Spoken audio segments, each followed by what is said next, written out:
Good morning friends. तो आज है 16 जनवरी 2023 and it's a Monday today. So आज का जो हमारा टॉपिक है वो है टेम्परेचर। और दोस्तों, ये टॉपिक स्टार्ट करने से पहले मैं ये बता दूं कि पिछले काफ़ी दिनों से मैं वीडियोस अपलोड नहीं कर रहा था। उसके दो रीजन्स है। एक तो टेक्निकल इशू थी बहुत सारा, और दूसरा पर्सनल प्रॉब्लम थी। लेकिन अब चाहे कोई भी प्रॉब्लम हो, अब ये क्लासेस बंद नहीं होगी। तो दोस्तों चलिए वीडियो को आगे बढ़ाते हैं। आज का जो टॉपिक है वो है टेम्परेचर। तो टेम्परेचर के विषय में आप सभी को तो पता ही है, जो तापमान होती है उसे टेम्परेचर कहते हैं। और उसमें दो पॉइंट होती है, एक है गर्मी और दूसरी होती है सर्दी। यानी दोस्तों दो तरह की टेम्परेचर्स होती है। तो इन दो टेम्परेचर्स का जो है, गर्मी को हम लोग कुछ भी बोल देते हैं। अभी ठंड की मौसम चल रही है तो हम लोग बोलते हैं आज 5 डिग्री सेल्सियस है, ऐसे हम लोग बोल देते हैं ईजीली। लेकिन ये गलत है। सही बात को सही तरीके से कहना ही सही एजुकेशन कहलाता है। अब ये गर्मी के लिए हम लोग सी का इस्तेमाल करना चाहिए, यानी कि सेल्सियस, CELSIUS। और सर्दी के लिए हम लोगों को फ़ारेनहाइट का इस्तेमाल करना चाहिए, FAHRENHEIT। ओके। तो दोस्तों, ये जो गर्मी की जो होती है ना, वो 0 डिग्री से स्टार्ट होती है और लास्टली 100 तक होती है। ओके। यानी हमारे मैं जहाँ रहता हूँ धनबाद में, वहाँ हर साल 10 दिन के लिए ही सही, लेकिन 44-45 डिग्री सेल्सियस हो ही जाती है गर्मी, और बहुत परेशानी होती है। तो ये 0 to 100 डिग्री सेल्सियस होती है। अब ठंडी की बात कर ले तो 32 डिग्री टू 212 डिग्री तक रहती है। तो दोस्तों ये है। लेकिन अब अभी यदि आप स्कूली स्टूडेंट्स हैं स्कूल के, और आपका मैथ सब्जेक्ट है, तो उसमें आपको पहले तो ये फॉर्मूला आप समझ चुके हैं। इसको C कहा जाता है, इसको F कहा जाता है। अब पहले आपको जो एग्ज़ाम में आएगी ना, यानी जो आपके बुक्स में आएंगे ना, पहले वो उसे आपको बनाना आना चाहिए। तो उसमें सबसे पहले क्या है, वो आता है कन्वर्सन आती है। यानी कि आपको ये कहा जाएगा कि C को F में बदलो, F को C में बदलो। ठीक है। तो इसमें लोगों को परेशानी होती है, लेकिन उम्मीद करते हैं इस वीडियो से आप लोगों की सारी प्रॉब्लम ख़त्म हो जाएगी। तो सबसे पहले एक एग्जांपल लेते हैं। जैसे कि क्वेश्चन है कि C को F में बदलना। मैं शॉर्टकट में लिख रहा हूँ ताकि आप लोगों को जल्दी समझ में आए। C का मतलब सेल्सियस, F का मतलब फ़ारेनहाइट। ओके। तो C को F में बदलना है, तो उसके लिए कुछ फार्मूलाज होते हैं दोस्तों। मैं इस वीडियो में फार्मूला भी बताऊंगा, और फार्मूला को कैसे समझना और कैसे याद करना है वो भी मैं बताऊंगा। ऐसा नहीं कि सिर्फ मैं फार्मूला बता दूंगा तो आप लोग समझ जाओगे।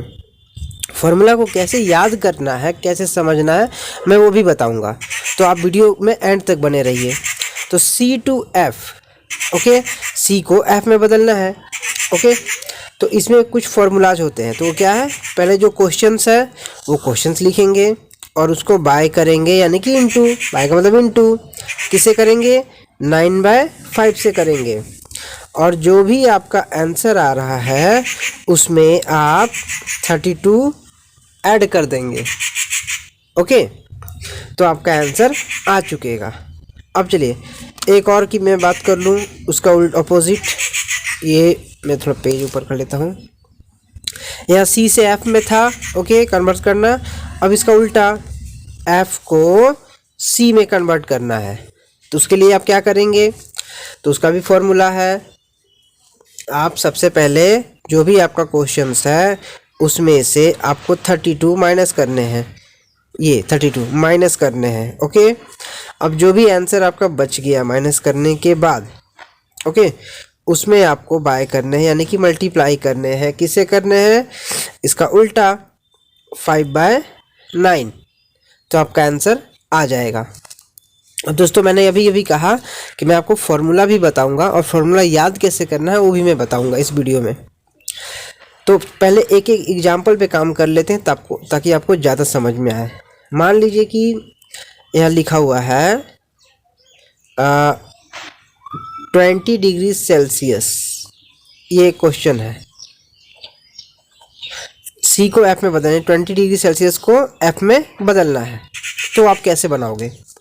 तो सबसे पहले क्वेश्चंस कहा गया है फॉर्मूला में, तो आप क्वेश्चन लिख दो 20 और बाय का मतलब इनटू 9/5, तो ये फॉर्मूला हो गया। अब मैं ये नहीं कहूँगा कि आपको फॉर्मूला याद करने हैं। यदि मैं भी यही बात कह दूं तो फिर बाकी के वीडियोज़ और मेरे वीडियोज़ में क्या डिफरेंस होगी? तो मेरे वीडियो में एक डिफरेंस है जो कि आपको दिखेगी, एंड तक आप बने रहिए। तो ये क्या है ना कि बाय मैंने कर दिया, अब ये इसे कट करेंगे, 5 1 जा 5, 5 4 जा 20 और 4 9 जा 36, जो आंसर आ गई दोस्तों यहाँ 36। अब उसमें प्लस करना है मुझे 32, तो 36 और 32 को प्लस करेंगे तो यहाँ पर क्या हो जाएगी 68। लेकिन अभी भी इसमें कमी है, दो कमी है। क्या कि आपको मैथ्स जब भी बनाने हैं ना तो आपको इक्वल टू का इस्तेमाल करना है, बिना इक्वल टू के आपके मैथ्स गड़बड़ हो जाएंगे। और इसमें कहा गया है कि फ़ॉरेनहाइट आना चाहिए, तो 68 डिग्री फ़ॉरेनहाइट ये आपको लिखना है। एक्साइटमेंट में आकर कुछ बच्चे क्या करते हैं कि 68 लिख देते हैं और उनका नंबर कट जाता है, लेकिन उन्हें ये नहीं समझ में आता है कि नंबर आखिर क्यों कटा। फॉर्मूला तो सही है, तो दोस्तों ये गड़बड़ है। आपको इक्वल टू का मतलब आप जो काम कर रहे हो ना उसमें बारीकियत तो होनी चाहिए, तो आपको इक्वल टू देने हैं। और सी आपको जो क्वेश्चन कहा गया कि एफ में बदलना है, तो आपको एफ में बदलना तो पड़ेगा, यानी कि एफ को दिखाना तो पड़ेगा ही। बिना दिखाए कैसे कोई यकीन करेगा कि आपका आंसर बन चुका है? तो एक ये समझ में आ चुका है दोस्तों। अब चलिए एफ को ना सी में बदलना है, तो उसके लिए एक क्वेश्चन की हम लोग बात कर लेते हैं। तो 41 डिग्री फ़ारेनहाइट, ओके, अब इसे सी में बदलना है। तो फॉर्मूला क्या है दोस्तों? क्वेश्चन पहले लिखना है 41, उसमें माइनस करना है 32, तो 41 में से 32 माइनस करूँगा तो क्या बचेगा 9 बचेगा। आंसर ये 9 है, ये देखिए आंसर लिख देना है। अब उसमें बाय करना है, यानी कि इंटू करना है 5/9 से, 5/9 से। अब ये 1 कटेगा और 1 5 जा 5, इसमें भी एक गड़बड़ है दोस्तों, इक्वल टू डिग्री सेल्सियस।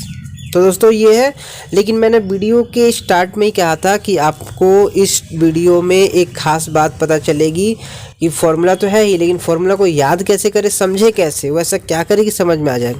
तो दोस्तों सबसे पहले हम लोग ये कन्फ्यूजन है कि कहाँ 9/5 लगाना है और कहाँ 5/9 लगाना है। ये बच्चों में बहुत ज़्यादा कन्फ्यूजन होती है, उनके एग्ज़ाम्स में बहुत सारे नंबर कटते हैं कि 9/5 कहीं भी, यहाँ पर 9/5 है तो 5/9 लगा देंगे, और यहाँ 5/9 है तो 9/5 लगा देंगे, तो लोग बच्चे उल्टा कर देते हैं। तो आखिर ऐसा क्या हो कि फॉर्मूला आप सही मेंशन करने लगे, ऐसा क्या बात हो? तो दोस्तों इसको समझने के लिए आपको इसको सिर्फ जानना है। एक मैं लाइन देता हूँ और मैं ये बताता हूँ कि एक है सी और एक है एफ। आपको समझ में आ रही है? सी का मतलब सेल्सियस, एफ का मतलब फ़ारेनहाइट। तो इन दोनों में से हम एफ को लेते हैं। ध्यान से देखिएगा दोस्तों, यदि आप ध्यान से देखोगे तो आपको फॉर्मूला में कभी कोई कन्फ्यूजन नहीं होगी। सी है, एक एफ है, तो लेकिन हम लोग एफ को सेलेक्ट कर रहे हैं, और यहाँ पर आप में एक कॉमन नज़र आ रही होगी, ये देखिए 9/5, 5/9, तो एक कॉमन को लेते हैं, तो f को मान लेते हैं 5 में से ये मिटा दिए, अब बच गया f, तो f का मतलब 5, यानी कि जहाँ भी f का बात हो 5 का इस्तेमाल उसी वक्त होगा। यदि f का पहले बात हो रहा है तो 5 का इस्तेमाल पहले होगा, f का इस्तेमाल बाद में हो रहा है तो 5 का इस्तेमाल भी बाद में होगा। आइए समझते हैं, देखिए ध्यान से, यहाँ पर f का इस्तेमाल सेकंड में है, पहले c है, c को f में बदलना है। ध्यान से देखिएगा बच्चों, समझ में आ जाएगी। c को f में बदलना है, यानी कि f दूसरे नंबर पर है, तो 5 भी यहाँ दूसरे नंबर पर है, ओके। अब यहाँ पर f को c में बदलना है, यानी कि f पहले नंबर पर है, तो 5 भी पहले नंबर पर है। तो यही बस छोटी सी फॉर्मूला को समझनी है। आई होप समझ में आ गया। चलिए एक बार और रिपीट करते हैं कि f जहाँ रहेगा, यानी कि हम लोग c और f में f को 5 मान लेते हैं। f हालांकि फॉरेन हाइट है, लेकिन f को 5 मान लेते हैं, तो यहाँ 5 यानी f।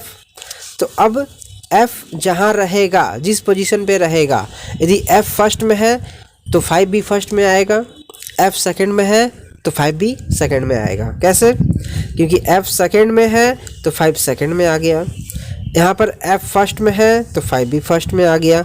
बस इसी टेक्निक को आप समझिए और उम्मीद करता हूँ कि ये वीडियो आपको बहुत पसंद आ गया होगा। आज जो आपका टेम्परेचर चैप्टर है वो आपका पूरी तरह से क्लियर हो चुका होगा। तो यदि वीडियो पसंद आया तो लाइक करें, सब्सक्राइब करें और ऐसे बच्चों के पास शेयर करें जो कि इस चैप्टर को समझने में काफ़ी परेशानी हो रही हो, या फिर आपको और भी कोई एजुकेशन रिलेटेड टॉपिक हो जो परेशान कर रही है, तो आप मुझे कमेंट करें ताकि मैं उससे रिलेटेड कोई वीडियोस मैं बना सकूं। ओके, मिलते हैं अगले वीडियो में। Thank you.